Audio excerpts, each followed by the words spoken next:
जी फवाज भाई, पहले आपके सजेशंस लेंगे हम, और फिर मैं भी कुछ बातें रखूंगा इंशाल्लाह। बहुत शुक्रिया जैद भाई, आपने मुझे वक्त दिया। जैद भाई देखिए, जी आज जमाना एआई का है, आर्टिफिशियल इंटेलिजेंस का जमाना है, मशीन जी। लर्निंग, और ये हम सब इन सब चीजों के बारे में आज हम लोग बात कर रहे हैं, जिक्र खैर हाँ कर हाँ। रहे हैं। पूरी दुनिया में ग्लोबल स्टेज पे ये सब बातें चल रही हैं।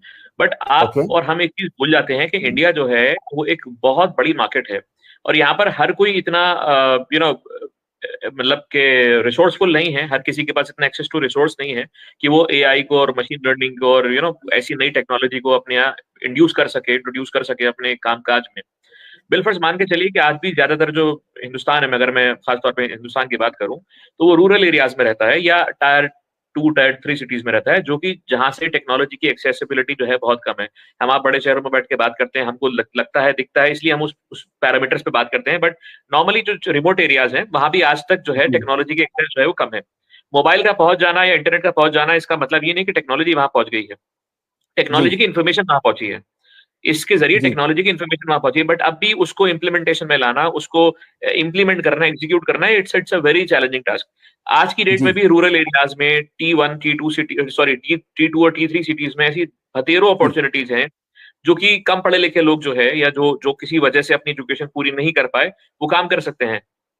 I will start with some trades. मैं शुरू करना चाहूँगा कुछ ट्रेड्स से, जैसे प्लम्बिंग हो जी गया, इलेक्ट्रीशियन हो गया, जी कारपेंटर हो गया, पेंटिंग वर्क्स हो गया, ठीक है ना? इस टाइप से कुछ काम हो गए। जी बट इसमें ऐसा नहीं है कि आपको जो है आप कल से अपने हथियार और औज़ार लेकर के खड़े होकर आपको काम मिल गया। आपको कहीं न कहीं कुछ न कुछ जो है वो ट्रेनिंग लेना पड़ेगी। गवर्नमेंट ऑफ इंडिया की बहुत सारी स्कीम्स हैं, जैसे कि एक मिनिस्ट्री ऑफ माइनॉरिटी अफेयर्स के तहत एक स्कीम चलती है, सीखो और कमाओ। वहाँ पर इन्हीं सब ट्रेड पे, इन्हीं सब चीज़ों पे उनका बहुत वास्ट क्या कहना चाहिए, प्लान है, बहुत वास्ट उनका एक करिकुलम है, जिसमें जो लोग जो किसी वजह से या जो किन वजूहात से पढ़ाई नहीं कर पाए, पढ़ाई से एजुकेशन से दूर रहे, वहाँ पर वो चीज़ों को पहले सीख सकते हैं। वो सर्टिफ़ाइड क करेगी, वो जो डिपार्टमेंट है वो सर्टिफ़ाइड करेगा उनको, और फिर वो आराम से उनको काम मिल सकता है। काम की कमी दुनिया में नहीं है, बट आपको थोड़ा-सा, जब शुरू में काम आपके पास नहीं है, तो आपको बजाय अपनी शर्तों पे काम करने के, सामने वाले की शर्तों को समझते हुए और कुछ कॉम्प्रोमाइज़ करते हुए काम करना पड़ेगा, तभी आपको काम मिल पाएगा। उसी तरीके से आपका एक्सपीरियंस बिल्ट अप हो पाएगा।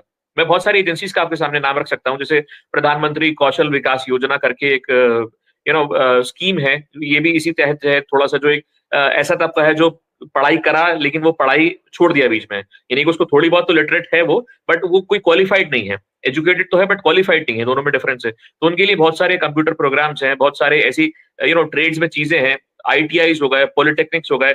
इसी तरीके से एक एनसीवीटी करके है गवर्नमेंट ऑफ इंडिया का, national curriculum of vocational training. फिर इसके बाद जो है एनएसडीसी है, नेशनल स्किल डेवलपमेंट कॉर्पोरेशन। तो ये इसके हर शहर में तकरीबन तकरीबन आपको सेंटर्स देखने को मिल जाएँगे। अगर आप गूगल पे जाएँगे, आप सर्च करेंगे इंटरनेट पे, अपने शहर का नाम डाल के एनएसडीसी का जो भी ऑथराइज्ड सेंटर है, ये ट्रिपल पी मॉडल पे चलते हैं, पब्लिक प्राइवेट पार्टनरशिप मॉडल पे चलते हैं ये सारी चीज़ें। यानी कि इसमें सारा का सारा करिकुलम तो गवर्नमेंट का रहता है, गवर्नमेंट एजेंसीज़ का रहता है। इसमें इसके पीछे मिनिस्ट्री ऑफ एचआरडी जो है, यानी कि ह्यूमन रिसोर्स डेवलपमेंट मिनिस्ट्री जो है, वो इसके पीछे उसका सारा करिकुलम देती है, इसको इंड्यूस करती है। लेकिन ये जो इम्प्लीमेंट होता है, ये प्राइवेट बॉडीज के थ्रू भी इम्प्लीमेंट किया जाता है, जहाँ पर गवर्नमेंट बॉडीज की एक्सेसिबिलिटी नहीं है। तो जो लोग भी कुछ सीखना चाहते हैं, जो लोग भी कुछ ऐसा स्किल हुनर सीखना चाहते हैं, तो वो इन संस्थाओं को, इन ऑर्गेनाइजेशंस को अप्रोच कर सकते हैं अपने-अपने शहरों में। तकरीबन तकरीबन हर शहर में मौजूद है, किसी न किसी मुख्तलिफ नाम से मौजूद है। वहाँ से कुछ न कुछ सीख के और इंशाल्लाह उसको अपनी ज़िंदगी में इम्प्लीमेंट करके ज़रिया-ए-माश की तरफ जा सकते हैं। मैंने मनरेगा के बारे में भी बताया, जो बहुत रूरल एरियाज़ हैं, गाँव देहात के एरियाज़ हैं, वो वहाँ पर नेशनल जी रूरल एम्प्लॉयमेंट गारंटी एक्ट, जो 100 दिन का जो गारंटीड एम्प्लॉयमेंट है, वो भी आपको जो है वहाँ पर उसके बारे में आपके ग्राम प्रधान से, सरपंच से चीज़ें मिल सकती हैं। वहाँ पर आपको 100 डेज़ का गारंटीड काम मिलेगा, गारंटीड वर्क मिलेगा। ये रूरल एरियाज़ की मैं बात बता रहा हूँ। जी इसी तरीके से मैंने आपको आईटीआईज़ के बारे में, पॉलिटेक्निक के बारे में बताया, एनसीवीटीज़ के बारे में बताया, एनएसडीसी के बारे में बताया, नेशनल स्किल डेवलपमेंट कॉर्पोरेशन के बारे में।